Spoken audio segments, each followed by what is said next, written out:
भाई का सवाल ये है कि क्या दूध पिलाने वाली औरत को रोज़े के बारह में कोई रुख़्सत है?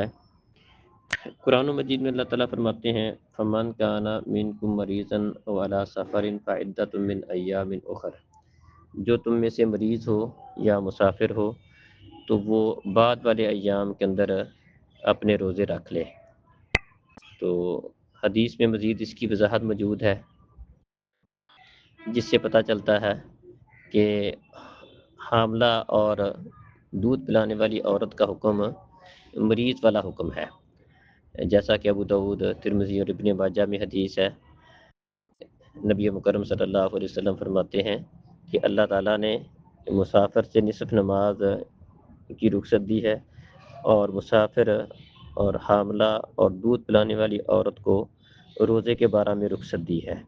तो रुख़्सत से मुराद जिस तरह की कुरान की इस आयत में है, ये है कि वो फ़ौरी तौर पर रोज़ा ना रखें, तो ज़रूरी नहीं है, बल्कि बाद में भी रोज़ा रख सकते हैं, इसकी क़ज़ाई दे सकते हैं। मुसाफ़िर जब हालत इकामत में हो, उस वक़्त रोज़ा रख ले। इसी तरह हामला और मुर्दिया जब उनके लिए आसानी हो, तो उस वक़्त वो बाद में अपने रोज़े पूरे करेंगी।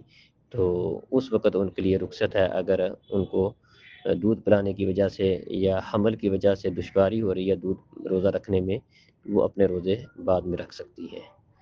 वल्लाहु आलम। अस्सलाम वालेकुम।